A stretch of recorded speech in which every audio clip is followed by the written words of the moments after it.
അസ്സലാമു അലൈക്കും വറഹ്മത്തുള്ളാഹി വബറകാതുഹു. ഖുർആൻ പഠനം 1420 സൂറത്ത് ഇബ്രാഹിം 5-ാം സൂക്തം. അഊദു ബില്ലാഹി മിനശ് ശൈത്വാനിർ റജീം. ബിസ്മില്ലാഹിർ റഹ്മാനിർ റഹീം. ولقد أرسلنا موسى بآياتنا أن نخرج قومك من الظلمات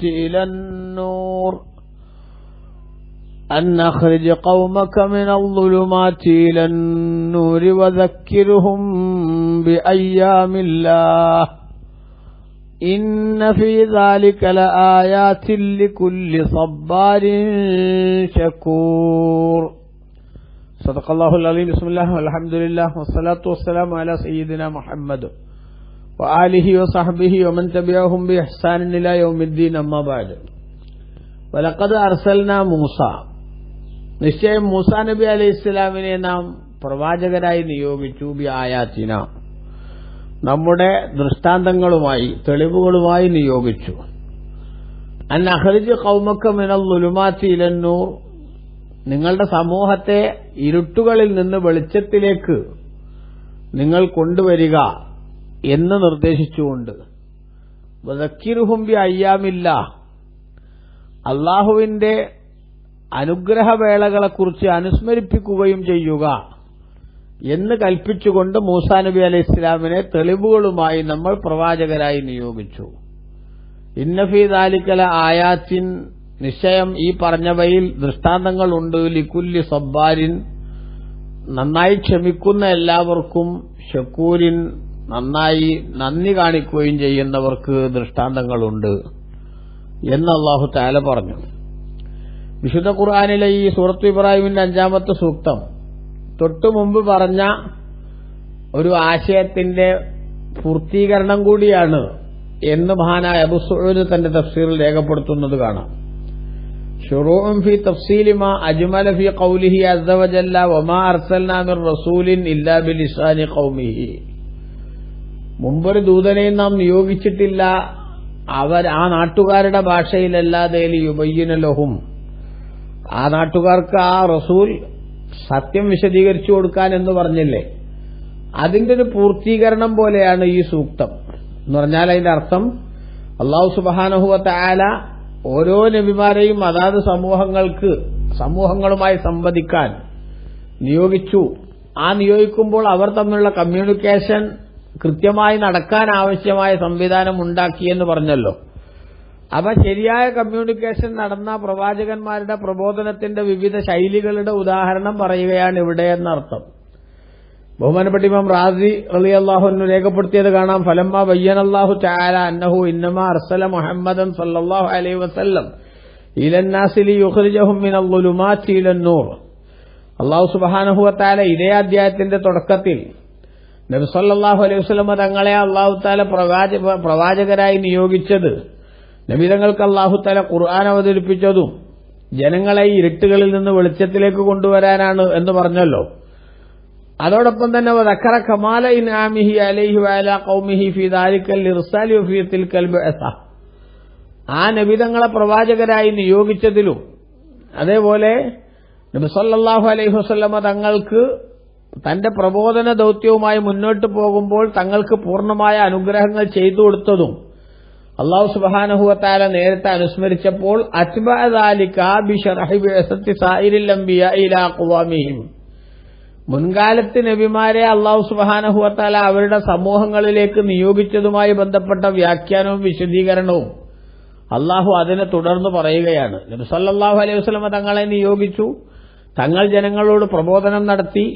ആ പ്രബോധനം നടത്തുമ്പോൾ അതിനാവശ്യമായിട്ടുള്ള എല്ലാ സംവിധാനങ്ങളും അല്ലാഹു തആല ഒരുക്കി കൊടുത്തു എന്ന് പറഞ്ഞപ്പോൾ മുൻകാലത്തുള്ള പ്രവാചകന്മാരെ നിയോഗിക്കുക എന്ന പ്രോസസ്സുമായി ബന്ധപ്പെട്ട കാര്യം അല്ലാഹു വിശദീകരിച്ചതാണ് പിന്നീട്.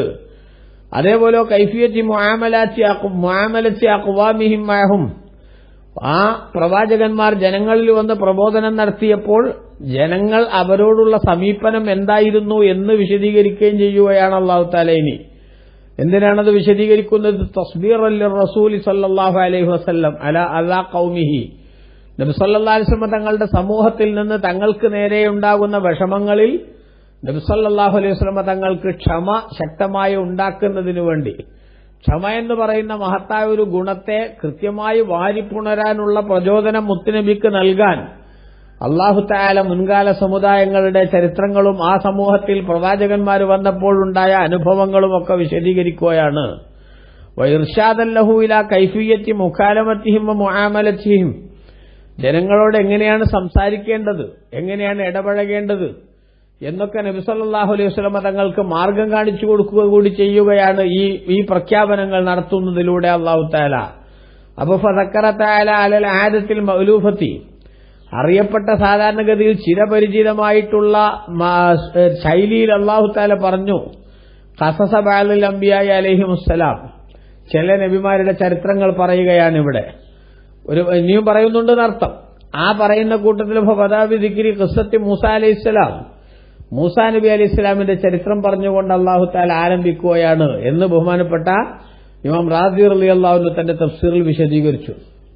അപ്പോ നബി സല്ലല്ലാഹു അലൈഹി വസല്ലമ തങ്ങൾക്ക് ഖുർആൻ അവതരിപ്പിച്ചത് ഇരുട്ടുകളിൽ നിന്ന് വെളിച്ചത്തിലേക്ക് ജനങ്ങളെ കൊണ്ടുവരാനാണ് എന്ന് അല്ലാഹു തആല കഴിഞ്ഞ സൂക്തത്തിൽ പറഞ്ഞപ്പോൾ, അതേ സംവിധാനത്തിനു വേണ്ടി അല്ലാഹു തആല നിയോഗിച്ചിട്ടുള്ള പ്രവാചകന്മാരുടെ കൂട്ടത്തിൽ ഒരാളാണ് മൂസാ നബി അലൈഹിസ്സലാം എന്നും, ആ മൂസാ നബി അലൈഹിസ്സലാമിനും അല്ലാഹു തആല ഇതേ നിർദ്ദേശം നൽകിയിരുന്നുവെന്നും പടച്ച തമ്പുരാൻ സൂചിപ്പിക്കുകയാണ്. അതോടൊപ്പം തന്നെ ഈ സൂക്തങ്ങൾ നബി സല്ലല്ലാഹു അലൈഹി വസല്ലം തങ്ങളോട് പറയുന്നതിലൂടെ ഏറ്റവും പ്രധാനപ്പെട്ട ഒരു സന്ദേശം, ഒരു ഉണർത്തൽ, പ്രവാചകന്മാരുടെ നിയോഗത്തിന്റെ പ്രധാനപ്പെട്ട ലക്ഷ്യം അത് ജനങ്ങളെ ഇരുട്ടുകളിൽ നിന്ന് വെളിച്ചത്തിലേക്ക് കൊണ്ടുവരലാണ്. ബിദ്അത്തിൽ നിന്ന് സുന്നത്തിലേക്ക്, കുഫറിൽ നിന്ന് ഈമാനിലേക്ക്, അതേപോലെ ജഹ്ലിൽ നിന്ന് ഇൽമിലേക്ക്, വിവരക്കേടിൽ നിന്ന് വിവരത്തിലേക്കും, പുത്തൻ ചിന്താഗതികളിൽ നിന്ന് ശരിയായ ആശയങ്ങളിലേക്കും, അവിശ്വാസത്തിൽ നിന്ന് വിശ്വാസത്തിലേക്കും ജനങ്ങളെ കൊണ്ടുവരിക എന്നതാണ് പ്രവാചക ദൌത്യത്തിന്റെ പ്രധാനപ്പെട്ട പർപ്പസ് എന്ന് അല്ലാഹു സുബ്ഹാനഹു വ തആല ഇവിടെ നമുക്ക് ഓർമ്മപ്പെടുത്തി തരികയും കൂടെ ചെയ്യുകയാണ് എന്നാണ് ഇതുമായി ബന്ധപ്പെട്ട് നമ്മൾ മനസ്സിലാക്കേണ്ട പ്രധാനപ്പെട്ട ഒരു സംഗതി. ഇനി ആയത്തിലേക്ക് വന്നാൽ, വലഖദ് അർസൽനാ മൂസ, നിശ്ചയം മൂസ അലൈഹി ഇസ്ലാമിനെ നാം നിയോഗിച്ചിരിക്കുന്നു, പ്രവാചകരായി നിയോഗിച്ചിരിക്കുന്നു, ബി ആയാത്തിന, നമ്മുടെ ദൃഷ്ടാന്തങ്ങളുമായി. പ്രധാനപ്പെട്ട 9 ദൃഷ്ടാന്തങ്ങൾ മൂസ അലൈഹി ഇസ്ലാമിന് അല്ലാഹു സുബ്ഹാനഹു വ തആല നൽകിയിരുന്നു എന്ന് ഖുർആൻ തന്നെ പറയുന്നുണ്ട്. ആ 9 ദൃഷ്ടാന്തങ്ങളിലെ 8 ദൃഷ്ടാന്തങ്ങളും അല്ലാഹു തആല സൂറത്തുൽ അഅറാഫ് 7-ാം അധ്യായത്തിൽ തന്നെ വിശദീകരിക്കുന്നുണ്ട്. അതിന്റെ 107-ാമത്തെ സൂക്തത്തിൽ ഫഅൽഖാ അസാഹു ഫഇദാ ഹിയ സുഅ്ബാനും മുബീൻ, മൂസ അലൈഹിസ്സലാം തന്റെ കയ്യിലുള്ള വടി അങ്ങ് നിലത്തേക്ക് ഇടുമ്പോൾ അത് വ്യക്തമായ പാമ്പായി മാറുന്നു എന്നത് ആ മുഅ്ജിസത്തുകളിലെ, അമാനുഷിക സിദ്ധികളിലെ, പ്രവാചകനാണെന്നതിന് ആവശ്യമായിട്ടുള്ള തെളിവുകളിലെ പ്രധാനപ്പെട്ട ഒരു ഇനമാണ്. 107-ാമത്തെ സൂക്താണ് ഈ പറഞ്ഞത്. 108-ാമത്തെ സൂക്തത്തിൽ അടുത്ത തെളിവ് പറയാണ്, വനസഅ യദഹു ഫഇദാ ഹിയ ബൈളാഉ ലിന്നാസിരീൻ, മൂസാ നബി അലൈഹി ഇസ്ലാം കക്ഷത്തിലേക്ക് കൈവച്ച് പുറത്തേക്ക് എടുക്കുമ്പോൾ അത് പ്രകാശം പരത്തുന്നു എന്നത് ആ കൂട്ടത്തിലെ എടുത്തു പറയേണ്ട മറ്റൊരു സംഗതിയാണ്. അഥവാ പ്രവാചകരാണ് എന്നതിനുള്ള രേഖകളുടെ കൂട്ടത്തിൽ അല്ലാഹു സുബ്ഹാനഹു വ തആല മൂസാ നബി അലൈഹി ഇസ്ലാമിന് നൽകിയിട്ടുള്ള മറ്റൊരു മുഅ്ജിസത്താണ് പിന്നെ സൂക്തത്തിൽ പറയുന്നത്. ഇനി സൂറത്തുൽ അഅറാഫിന്റെ തന്നെ 130-ാമത്തെ ആയത്തിൽ അല്ലാഹു തആല പറഞ്ഞു, വലഖദ് അഖദ്നാ ആല ഫിർഔന ബിസ്സിനീന വനഖസിം മിനസ് സമറാത്തി ലഅല്ലഹും യദ്ദക്കറൂൻ, ഫറോവയുടെ ആളുകൾ അഥവാ മൂസാ നബി അലൈഹി ഇസ്ലാമിന്റെ എതിരാളികൾ, ആ ആളുകൾക്ക് കടുത്ത വരൾച്ചയും അതേപോലെ കൃഷിയിലുള്ള നഷ്ടവും നാം നൽകിക്കൊണ്ട് അവരെ പിടികൂടി. മൂസാ അലൈഹി ഇസ്ലാം എന്ന പ്രവാചകനെതിരിൽ നിലയുറപ്പിച്ചപ്പോൾ മൂസാ അലൈഹി ഇസ്ലാമിന്റെ മഹത്വവും പവറും സ്ഥിരീകരിക്കുന്നതിന്റെ ഭാഗമായി അല്ലാഹു തആല ഫറോവക്കും അവന്റെ ആളുകൾക്കും നേരത്തെ പരിചിതമല്ലാത്ത കടുത്ത നഷ്ടങ്ങളും അതേപോലെ തന്നെ വരൾച്ചയും കൊണ്ട് അവരെ അല്ലാഹു തആല പരീക്ഷിച്ചു. ഇതാണ് ആ ആയത്തിൽ അല്ലാഹു സുബ്ഹാനഹു വ തആല പറയുന്നത്. അപ്പോ 4-ാമത്തെ തെളിവാണ് അവിടെ പറഞ്ഞിട്ടുള്ളത് എന്നർത്ഥം. അതായത് ഒന്ന് വടി, 2-ാമത്തത് കൈ പ്രകാശിക്കുക, 3-ാമത്തത് ഈ വരൾച്ചയും മറ്റു പ്രശ്നങ്ങളും, 3-ാമത്തതാ പറഞ്ഞു. ഇനി 4 മുതലുള്ള 4 തെളിവുകളാണ് 133ാമത്തെ സൂക്തത്തിൽ അല്ലാഹു സുബ്ഹാനഹു വ തആല പറയുന്നത്. فأرسلنا عليهم الطوفان والجراد والقمل والضفادع والدم آيات مفصلات فاستكبروا وكانوا قوما مجرمين. فأرسلنا عليهم الطوفان ജലപ്രളയം അവർക്ക് നാം നൽകി. അത് പരീക്ഷണാർത്ഥം അല്ലാഹു മൂസാ നബി അലൈഹി ഇസ്ലാമിന്റെ മുഅ്ജിസത്തായി അല്ലാഹു നൽകിയതായിരുന്നു. അതേപോലെ വെട്ടുകിളി ശല്യം, പേൻ ശല്യം, തവള ശല്യം, രക്തശല്യം, ഇങ്ങനെ 4 സംഗതികൾ ഈ സൂക്തത്തിൽ 133ാമത്തെ സൂക്തത്തിൽ അല്ലാഹു സുബ്ഹാനഹു തആല പറഞ്ഞു. അപ്പൊ 8 കാര്യങ്ങൾ, 8 തെളിവുകൾ മൂസാ നബി അലൈഹി ഇസ്ലാമിന്റെ മുഅ്ജിസത്തുകൾ ഈ ആയത്തിൽ അഅറാഫ് സൂറത്തിൽ അല്ലാഹു പറഞ്ഞിട്ടുണ്ട് എന്ന് ചുരുക്കം. ഒന്ന് വടി, മറ്റൊന്ന് കൈ പ്രകാശിക്കൽ, 3ാമത്തത് വരൾച്ച, 4ാമത്തത് ജലപ്രളയം, 5ാമത്തത് വെട്ടുകിളി ശല്യം, 6ാമത്തത് പേൻ ശല്യം, 7ാമത്തത് തവള ശല്യം, 8ാമത്തത് രക്തശല്യം. എന്ന് പറഞ്ഞാൽ എവിടെയും വെള്ളമുള്ളിടത്ത് പോയി നോക്കിയാൽ പോലും അവിടെ എന്തായി മാറുക? വെള്ളം പൈപ്പ് തിരിച്ചാൽ രക്തം വരിക എന്ന് പറഞ്ഞാൽ എന്തൊരടങ്ങാറാ. അങ്ങനെ മൂസാ നബി അലൈഹി ഇസ്ലാമിനെതിരിൽ ഇവർ ഓരോ നിഷേധത്തിന്റെ അവസ്ഥ സ്വീകരിക്കുമ്പോഴും അല്ലാഹു സുബ്ഹാനഹു വ തആല ഓരോ പണിഷ്മെന്റിന് ഇവരെ വിധേയരാക്കും. അങ്ങനെ അവർ വിഷമിച്ചു പോകുമ്പോ, പിടികിട്ടാതെ വരുമ്പോ, ഇനി എന്തു ചെയ്യണമെന്നറിയാതെ അങ്ങേയറ്റം വിഷമകരമായ സാഹചര്യത്തെ അഭിമുഖീകരിക്കുമ്പോ സമസ്താപരാധം പറഞ്ഞ് മൂസാ നബി അലൈഹി ഇസ്ലാമിന്റെ മുന്നിൽ കീഴടങ്ങും. നിങ്ങളെ ഞങ്ങൾ ഇനി എതിർക്കില്ല എന്നൊക്കെ പറയും. മൂസാ നബി അലൈഹി ഇസ്ലാം രക്ഷയ്ക്ക് വേണ്ടി പ്രാർത്ഥിച്ചു കഴിഞ്ഞ് രക്ഷപ്പെട്ടാൽ വീണ്ടും അവർ നിഷേധത്തിന്റെ സ്വഭാവം തുടരും. അങ്ങനെ അടുത്ത ഷോക്ക് ട്രീറ്റ്മെന്റ് നൽകും. അങ്ങനെ 9 ദൃഷ്ടാന്തങ്ങളിൽ 8ഉം ഈ സൂറത്തുൽ അഅറാഫിൽ 7ാം അധ്യായത്തിൽ അല്ലാഹു തആല പറഞ്ഞു. ഇനി അടുത്തത് സൂറത്തു യൂനുസ് 88ാമത്തെ സൂക്തത്തിൽ അല്ലാഹു സുബ്ഹാനഹു വ തആല അവരുടെ ശിക്ഷയുമായി ബന്ധപ്പെട്ടുള്ള സംഗതികൾ വിശദീകരിക്കുകയാണ്. 10ാം അധ്യായം സൂറത്തു യൂനുസിന്റെ 88ാമത്തെ സൂക്തത്തിൽ അല്ലാഹു സുബ്ഹാനഹു വ തആല പറയുകയാണ്, റബ്ബന തുമിസ് അലാ അംവാലിഹിം വസ്തുദ് അലാ ഖുലൂബിഹിം എന്ന് തുടങ്ങുന്ന സൂക്തത്തിൽ അല്ലാഹു സുബ്ഹാനഹു വ തആല മൂസാ നബി അലൈഹി ഇസ്ലാമിന്റെ ഒരു പ്രാർത്ഥനയും ആ പ്രാർത്ഥന മുഖേന ആ സമൂഹം അനുഭവിക്കേണ്ടി വന്ന പ്രതിസന്ധിയും കൃത്യമായി വിശദീകരിച്ചിട്ടുണ്ട്. അപ്പൊ അങ്ങനെ 9 തെളിവുകൾ ബഹുമാനപ്പെട്ട മൂസാ നബി അലൈഹി ഇസ്ലാമിന് അല്ലാഹു സുബ്ഹാനഹു വ തആല നൽകുകയുണ്ടായി. ആ 9 തെളിവുകളുമായി വന്ന മൂസാ അലൈഹിസ്സലാം സത്യത്തിലേക്ക് ജനങ്ങളെ ക്ഷണിക്കുകയും അതേപോലെ തന്നെ ഇരുട്ടിൽ നിന്ന് വെളിച്ചത്തിലേക്ക് കൊണ്ടുവരാൻ വേണ്ടി പണിയെടുക്കുകയും ചെയ്തു എന്നാണ് ഇവിടെ ബഹുമാനപ്പെട്ട ഖുർആൻ വിശദീകരിക്കുന്നത്. അതാ വലഖദ് അർസൽനാ മൂസ, നിശ്ചയം മൂസാ അലൈഹി ഇസ്ലാമിനെ നാം നിയോഗിച്ചു ബി ആയാത്തിന, നമ്മുടെ 9 ദൃഷ്ടാന്തങ്ങളുമായി. ആ നിയോഗിച്ചുകൊണ്ട് നാം മൂസാ അലൈഹി ഇസ്ലാമിനോട് പറഞ്ഞത് അൻ അഖ്രിജ് ഖൗമക മിനൽ ളുലുമാത്തി ഇലന്നൂരി, അങ്ങയുടെ സമൂഹത്തെ ഇരുട്ടുകളിൽ നിന്ന് വെളിച്ചത്തിലേക്ക് അങ്ങ് കൊണ്ടുവരണം. ഖൗമ് എന്ന് പറഞ്ഞതുകൊണ്ട് ഉദ്ദേശിക്കുന്നത് ഇസ്രായേലികളാണെന്നും അതല്ല തിബുത്തികൾ അഥവാ ഫറോവയും അവന്റെ ആളുകളും റോയൽ ഫാമിലിയുമാണ് എന്നും അഭിപ്രായ മുഫസ്സിറുകൾ രേഖപ്പെടുത്തിയിട്ടുണ്ട്. എല്ലാവരിലേക്കും റസൂലായി വന്ന ആളെന്ന നിലക്ക് ഇതിന്റെ കൽപ്പന മൊത്തത്തിൽ ബാധകമാണ് എന്ന് മനസ്സിലാക്കുന്നതായിരിക്കും കൂടുതൽ സുഖകരം എന്ന് നമുക്ക് മനസ്സിലാക്കുകയും ചെയ്യാം. അല്ലാഹു അഅലം. അപ്പോ ഏതായാലും അവരെ ഇരുട്ടുകളിൽ നിന്ന് വെളിച്ചത്തിലേക്ക് കൊണ്ടുവരാൻ കൽപ്പിച്ചുകൊണ്ട് അല്ലാഹു തആല മൂസാ അലൈഹി ഇസ്ലാമിനെ പ്രവാചകരായി നിയോഗിച്ചു. അതോടൊപ്പം തന്നെ മൂസാ നബി അലൈഹി ഇസ്ലാമിന് നൽകിയ മറ്റൊരു കൽപ്പനയാണ് വദക്കിറുഹും ബി അയ്യാമില്ലാ, അള്ളാഹുവിന്റെ അനുഗ്രഹങ്ങളെ ജനങ്ങൾക്ക് അങ്ങ് ഉത്ബോധിപ്പിക്കണം, ഓർമ്മപ്പെടുത്തിക്കൊണ്ടിരിക്കണം. അല്ലാഹു സുബ്ഹാനഹു വ തആലയുടെ അയ്യാമുകൾ, അള്ളാന്റെ ദിനങ്ങൾ എന്നാണ് ആ വാക്കിന്റെ അർത്ഥം. അതുകൊണ്ട് 2 രൂപത്തിലുള്ള വ്യാഖ്യാനം പണ്ഡിതന്മാർ പറയുന്നുണ്ട്. ഒന്ന്, അല്ലാഹു സുബ്ഹാനഹു വ തആല പ്രത്യേകം ദുരിതങ്ങൾ സമ്മാനിച്ച ദിനങ്ങൾ, പാഠം ഉൾക്കൊള്ളുന്നതിനു വേണ്ടിയും അതിൽ നിന്ന് തിന്മയിൽ നിന്ന് മാറി നിൽക്കാനുള്ള പ്രചോദനം സ്വീകരിക്കാൻ വേണ്ടിയും അതിനെക്കുറിച്ച് ഓർക്കണം. ആദ്യ സമൂഹത്തിന് നാശമുണ്ടായത്, സമൂദ് ഗോത്രക്കാർക്ക് ക്യാപിറ്റൽ പണിഷ്മെന്റ് നൽകിയത്, ലൂത്ത് നബി അലൈഹി ഇസ്ലാമിന്റെ ജനത നശിച്ചുപോയത്, സാലിഹ് നബി അലൈഹി ഇസ്ലാമിന്റെ ജനതക്ക് ദുരിതം വന്നത്, അങ്ങനെ തുടങ്ങിയിട്ട് നൂഹ് നബി അലൈഹി ഇസ്ലാമിന്റെ കാലത്ത് പ്രളയമുണ്ടായത് അടക്കമുള്ള ഓരോ കാര്യങ്ങളും നിരന്തരം ഓർമ്മിപ്പിക്കണം.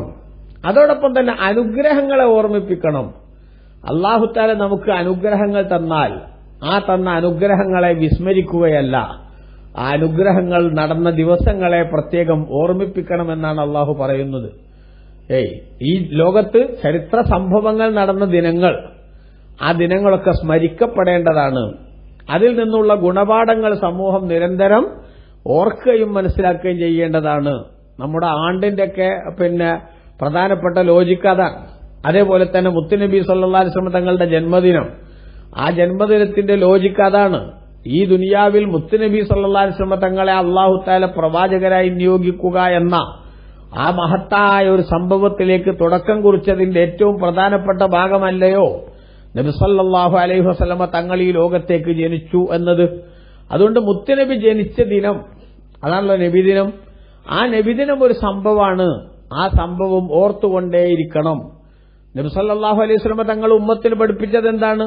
തിങ്കളാഴ്ച ദിവസങ്ങൾ നോമ്പ് നോൽക്കൽ സുന്നത്തുണ്ട്. എല്ലാ തിങ്കളാഴ്ചയും നോമ്പ് നോൽക്കൽ സുന്നത്തുണ്ട്. എന്നാൽ ആ സുന്നത്ത് നോമ്പുണ്ടായതിന്റെ കാരണം എന്താണെന്ന് സഹാബത്ത് ചോദിച്ചപ്പോൾ നബി സല്ലല്ലാഹു അലൈഹി വസല്ലം തങ്ങൾ പല കാരണങ്ങളും പറഞ്ഞ കൂട്ടത്തിലെ ഒന്നാമത്തെ കാരണം പറഞ്ഞത് ഫീഹി വുലിത്തു, അന്നാണ് എന്റെ ജന്മദിനം എന്നാണ്. അപ്പോൾ ഒരു റബീഉൽ അവ്വലിലെ ഒരു 12-നാണ് നബി സല്ലല്ലാഹു അലൈഹി വസല്ലം തങ്ങൾ ജനിച്ചതെങ്കിലും, ഒരു തിങ്കളാഴ്ചയാണ് റസൂലുള്ളാഹി ജനിച്ചതെങ്കിലും, ഇനി ഖിയാമത്ത് നാൾ വരെ വരുന്ന എല്ലാ തിങ്കളാഴ്ചകളിലും മുത്തുനബി ജനിച്ച ദിവസം എന്ന അർത്ഥത്തിൽ അത് പ്രത്യേകം സ്മരിക്കപ്പെടണം എന്ന തീരുമാനമാണ് അള്ളാഹുവിന്റേത് എന്നാണല്ലോ നബി സല്ലല്ലാഹു അലൈഹി വസല്ലം തങ്ങൾ തിങ്കളാഴ്ച നോമ്പിന്റെ റീസൺ ഞാൻ ജനിച്ചു എന്നതാണ് എന്ന് തങ്ങൾ പറയുന്നത്. വേറെയും കാരണങ്ങളുണ്ട്, അതുകൊണ്ട് ഇതില്ലാണ്ടാവില്ലല്ലോ. ഇതെന്തായാലും കാരണമാണെന്ന് ഉറപ്പല്ലേ? ഇപ്പൊ നബി സല്ലല്ലാഹു അലൈഹി വസല്ലം തങ്ങൾ ജനിച്ചു എന്നത് നാം പ്രത്യേകം അനുസ്മരിക്കാൻ കാരണമാണ് എന്ന് പറഞ്ഞാൽ നബിദിനം ആഘോഷിക്കണോ അല്ലെങ്കിൽ നബിദിനത്തെക്കുറിച്ച് ചിന്തിക്കണോ എന്ന ചോദ്യം പിന്നെ പ്രസക്തമേ അല്ലല്ലോ. എല്ലാ ആഴ്ച തോറും വാരികമായി തന്നെ മുത്തുനബിന്റെ ജന്മദിനം വിശ്വാസികൾ ഓർക്കേണ്ടതുണ്ട്. പിന്നെ വാർഷികമായിട്ടുള്ള ആഘോഷം എന്നതും എന്തെന്നെയാ, അത് പ്രസക്തം തന്നെയാണ്. വിപുലമായ ആഘോഷങ്ങൾക്ക് വാരികം എന്നത് പ്രസക്തമാവില്ല, അല്ലെങ്കിൽ പ്രായോഗികമായ ബുദ്ധിമുട്ടുണ്ടാകും. അപ്പൊ വിപുലമായ ആഘോഷങ്ങൾക്ക് വാർഷികം എന്നത് പ്രധാനപ്പെട്ട ഒരു സംഗതിയാണ്. ഇപ്പൊ മൂസാ നബി അലൈഹി ഇസ്ലാമിനോടാണല്ലോ അള്ളാഹു തആല ഇത് പറഞ്ഞത്, ദക്കീറുഹും ബി അയ്യാമില്ല, അള്ളാഹുവിന്റെ ദിനങ്ങളെ നിങ്ങൾ അവർക്ക് ഓർമ്മിപ്പിക്കണം, ഉത്ബോധിപ്പിക്കണം എന്ന് പറഞ്ഞത്. ആ ദിവസങ്ങൾ എന്ന് പറഞ്ഞതിൽ ഏറ്റവും പ്രധാനപ്പെട്ട സംഗതിയല്ലേ ഫറോവ മുങ്ങി മരിച്ചത് ചെങ്കടലിൽ. ഫറോവയെ അള്ളാഹു തആല മുക്കി നശിപ്പിച്ചത്, അവന്റെ ആളുകളെ മുഴുവനും ഇല്ലായ്മ ചെയ്തത്. മൂസാ നബി അലൈഹി ഇസ്ലാമിനും അനുയായികൾക്കും ചെങ്കടലിൽ പിളർത്തി അതിലൂടെ സുഗമമായി അക്കരെ കടക്കാനുള്ള അവസരമൊരുക്കിയത്. മൂസാ നബി അലൈഹി ഇസ്ലാമും അതേപോലെ ഇസ്രയേലികളും അക്കരെ കടന്നു എന്നത് മഹത്തായ അനുഗ്രഹമാണ്. പക്ഷെ ആ അനുഗ്രഹം മാത്രം ഉണ്ടാവുകയും ഫറോവയും അവന്റെ ആളുകളും സേഫായി അവരുടെ നാട്ടിലേക്ക് മടങ്ങുകയും ചെയ്തിരുന്നുവെങ്കിൽ ഒരിക്കലും തന്നെ സ്വസ്ഥമായി സ്വൈരമായി സമാധാനപരമായി മുസ്ലിമീങ്ങൾക്ക്, അഥവാ അക്കാലത്തെ മുസ്ലിമീങ്ങൾക്ക്, ബനൂ ഇസ്രായേലിയർക്ക് ഒരു നിമിഷം പോലും ജീവിക്കാൻ സാധിക്കുമായിരുന്നില്ല. കാരണം ഫറോവയും അവന്റെ ആളുകളും ഏതു നിമിഷവും ഇവരെ തേടി വരാം, ഇവർക്കെതിരെയുള്ള ആക്രമണങ്ങൾ വീണ്ടും തുടരാം. എന്നാൽ ഇസ്രയേലികളുടെ കൺമുന്നിൽ വെച്ച് ഇസ്രയേലികൾ നോക്കി നിൽക്കെ ഫറോവയും അവന്റെ ആളുകളും നിരന്തരം ചെങ്കടലിൽ മുങ്ങി മരിക്കുന്ന കാഴ്ച അവർ കാണുകയാണ്. അപ്പൊ ആ കാഴ്ച അവർ കണ്ടപ്പോൾ ഇന്നെന്ത് മനസ്സിലായി?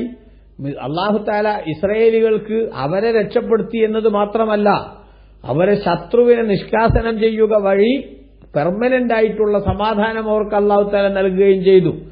അപ്പൊ അതൊക്കെ നിങ്ങൾ ഓർക്കണമെന്നും അതിന് നന്ദി ചെയ്യണമെന്നും അല്ലാഹു തആല മൂസാ നബി അലൈഹി ഇസ്ലാമിനോട് പറയാണ്. ഇതൊക്കെ ജനങ്ങൾക്ക് ഓർമ്മിപ്പിക്കണം എന്തിനാ? അതിൽ നിന്ന് പാഠം ഉൾക്കൊള്ളാനും ആ അനുഗ്രഹങ്ങൾ നടന്ന ദിവസത്തിൽ അള്ളാഹുവിന് നന്ദി ചെയ്യാനുമാണ്. എങ്കിൽ ബഹുമാനപ്പെട്ട ഇബ്നു അൽ അസ്കലാനി റളിയല്ലാഹു അൻഹു ചോദിച്ചതുപോലെ വഅയ്യു നിഅമത്തിൻ അഅലമു മിനൻ നിഅമത്തി ബിബുറൂസി ഹാദൻ നബിയ്യി നബിയ്യിർ റഹ്മത്തി, കാരുണ്യത്തിന്റെ നബിയായ മുത്തുനബി സല്ലല്ലാഹു അലൈഹി വസല്ലം തങ്ങൾ പ്രത്യക്ഷപ്പെട്ടു എന്നതിനേക്കാൾ അതിനെ വെല്ലാവുന്ന മറ്റെന്തൊരു അനുഗ്രഹമാണ് ലോകത്തുണ്ടായത്? ഒരിക്കലും വേറൊന്നില്ല. എങ്കിൽ ആ ഏറ്റവും വലിയ അനുഗ്രഹത്തെ ഓർക്കാനും ആ ദിവസത്തിൽ അള്ളാഹുവിന് നന്ദി രേഖപ്പെടുത്താനും ഒക്കെ വിശ്വാസികൾ സന്തോഷം സംഘടിപ്പിച്ചാൽ അതിലെന്തെങ്കിലുമൊക്കെ അസ്വസ്ഥത പ്രകടിപ്പിക്കുന്ന ആളുകളുടെ മനോനിലയെ സംബന്ധിച്ച് പ്രത്യേകം പരിശോധിക്കേണ്ടതുണ്ട് എന്നു തന്നെയാണ് മനസ്സിലാക്കേണ്ടത് എന്ന് ചുരുക്കം. ഏതായാലും എന്നിട്ട് അല്ലാഹു തആല പറഞ്ഞു, ഇന്ന ഫീ ദാലിക, നിശ്ചയം ഇത്തരത്തിലുള്ള ഒരു ശൈലി മുന്നോട്ട് കൊണ്ടുപോകുന്നതിലുണ്ട്. എന്ത്? അത്തരമൊരു ശൈലി മുന്നോട്ട് കൊണ്ടുപോകുന്നതിൽ ഉണ്ട് ആയാത്തിൽ ലികുല്ലി സബ്ബാരിൻ ശക്കൂർ, നല്ല ക്ഷമാശീലരും അതേപോലെ തന്നെ നല്ല നന്ദിയുള്ളവരുമായിട്ടുള്ള ആളുകൾക്ക് ദൃഷ്ടാന്തങ്ങളുണ്ട്. ഒരു മുഅ്മിനായ മനുഷ്യൻ വാസ്തവത്തിൽ ആരായിരിക്കണം? അവൻ നല്ല ക്ഷമയുള്ളയാളായിരിക്കണം. പ്രതിസന്ധികൾ ഒന്നിനു പുറകെ ഒന്നായി നമ്മളെ വരിഞ്ഞു മുറുക്കുന്ന സാഹചര്യങ്ങൾ ഉണ്ടായേക്കും. ആ സാഹചര്യങ്ങൾ വരുമ്പോൾ ഇതെല്ലാം അല്ലാഹു തആലയുടെ നിശ്ചയത്തിനനുസരിച്ച് നടക്കുന്നതാണ് എന്ന് മനസ്സിലാക്കിയിട്ട് ക്ഷമ എന്ന വാഹനത്തിൽ യാത്ര ചെയ്യാനും ആ വാഹനത്തിൽ സഞ്ചരിക്കാനും നമുക്ക് സാധിക്കണം. ക്ഷമ എന്ന വാഹനത്തിൽ സഞ്ചരിക്കുന്നവന് പൊറുതികേടുണ്ടാവില്ല, അവൻ അസ്വസ്ഥനാവില്ല.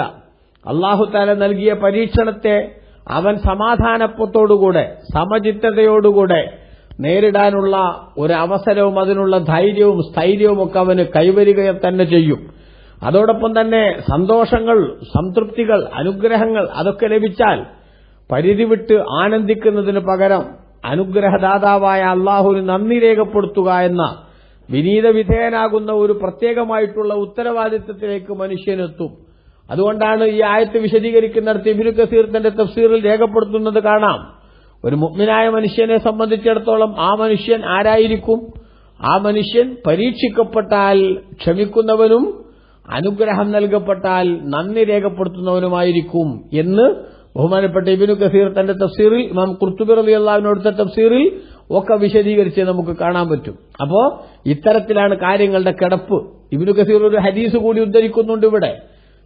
നബി സല്ലല്ലാഹു അലൈഹി വസല്ലം തങ്ങൾ പറഞ്ഞിട്ടുണ്ട്, ഇന്ന അംറൽ മുഅ്മിനി കുല്ലഹു അജബ്. ഒരു മുഅ്മിനായ മനുഷ്യന്റെ എല്ലാ കാര്യവും അത്ഭുതമാണ്. അതായത് അള്ളാഹു അവന് ഏതൊരു സംഗതി തീരുമാനിച്ചാലും, നന്മ തീരുമാനിച്ചാലും തിന്മ തീരുമാനിച്ചാലും അതൊരു ഹൈറാകും, നന്മയാകും. എന്താ? ഇന്ന അസാബത്തുഹു ലറാഉ സബർ. അവന് വല്ല വിഷമവും ബാധിച്ചാൽ അവൻ ക്ഷമിക്കും. ഫകാന ഖൈറൻ ലഹു. അപ്പോൾ അവന് നന്മ, അത് നല്ലതാവും. എന്ന് പറഞ്ഞാൽ ക്ഷമക്ക് അല്ലാഹു തആല വലിയ പ്രതിഫലം തരും. അപ്പൊ അവൻ പ്രതിഫലം കിട്ടാൻ അർഹനാകും പരലോകത്ത്. വൈന അസാബത്തുഹു സറാഉ ശക്കർ. അവന് സന്തോഷമുണ്ടായാൽ അവൻ നന്ദി രേഖപ്പെടുത്തും. ഫകാന ഖൈറൻ ലഹു. അപ്പോൾ അതും അവന് ഖൈറാകും. നന്ദി രേഖപ്പെടുത്തുന്ന ആളുകൾക്ക് അതിനും അല്ലാഹു തആല എന്താക്കും? പ്രതിഫലം നൽകുമെന്ന് പടച്ചതമ്പുരാന്റെ ഓഫറുണ്ട്. അപ്പൊ അതുകൊണ്ട് തന്നെ നമ്മൾ അല്ലാഹു തആല നൽകിയ അനുഗ്രഹ ദിനങ്ങളെ ഓർക്കണം, അത് ചർച്ചയാക്കണം, അത് ആഘോഷത്തിന്റെ സന്ദർഭമാക്കണം. ആഘോഷം എന്ന് പറയുന്നതിന് ഓരോ കാലഘട്ടത്തിനനുസരിച്ചുള്ള മാറ്റങ്ങൾ, മതം എതിർക്കാത്ത ഡെവലപ്മെന്റുകളൊക്കെ ആ വിഷയത്തിൽ വരുന്നത് ഒരിക്കലും തന്നെ പ്രശ്നമുള്ളതല്ല. ഇപ്പൊ കല്യാണം എന്ന് പറയുന്നത് നമ്മളുടെ ഒരു സന്തോഷത്തിന്റെ സന്ദർഭമാണ്. വീട്ടിലെ മകന്റെ മകളുടെ ഒക്കെ വിവാഹം, ആ വിവാഹം എന്ന് പറയുന്ന കല്യാണത്തിന്റെ സന്തോഷവേള, ഒരു വീട് ഉദ്ഘാടനം എന്നതിന്റെ സന്തോഷവേള, അങ്ങനെയുള്ള ധാരാളം ഓഫീസ്, അതേപോലെ തന്നെ നമ്മുടെ സംഘടനയുടെ വാർഷികം, അതുപോലെ സ്ഥാപനങ്ങളുടെ വാർഷികം, അതുപോലെ തന്നെ സ്ഥാപനങ്ങളുടെ ബിൽഡിംഗ് ഉണ്ടാക്കൽ, ഇതിന്റെ ഉദ്ഘാടനം, ഇതൊക്കെ സന്തോഷവേളകളല്ലേ? ആ വേളകളൊക്കെ എത്രമാത്രം പൊടി പൊടിക്കുന്നുണ്ടെന്ന് എല്ലാവരും. എന്നാൽ മുത്തുനബി ജനിച്ച അന്നൊരു 2 തോരണം തൂക്കിയാൽ അതിൽ അസ്വസ്ഥത ചിലർക്ക് തോന്നുന്നുവെങ്കിൽ അത് അസുഖം വേറെയാണ് എന്ന് മനസ്സിലാക്കുകയല്ലാതെ നിവൃത്തിയില്ല. അള്ളാഹു ആ രോഗങ്ങളൊക്കെ മാറ്റിക്കൊടുക്കട്ടെ എന്ന് പ്രാർത്ഥിക്കാനേ നമുക്ക് പറ്റൂ. അതുകൊണ്ട് അള്ളാഹു തആല നൽകിയ അനുഗ്രഹങ്ങൾക്കെല്ലാം നന്ദി രേഖപ്പെടുത്തുന്ന ശൈലി സ്വീകരിക്കണം എന്നതിവിടെ പ്രധാനപ്പെട്ട ഒരു പാഠമാണ്. റബ്ബ് നമുക്കെല്ലാവർക്കും അതിന് ഭാഗ്യവും തൗഫീഖും നൽകി അനുഗ്രഹിക്കുമാറാവട്ടെ. ആമീൻ.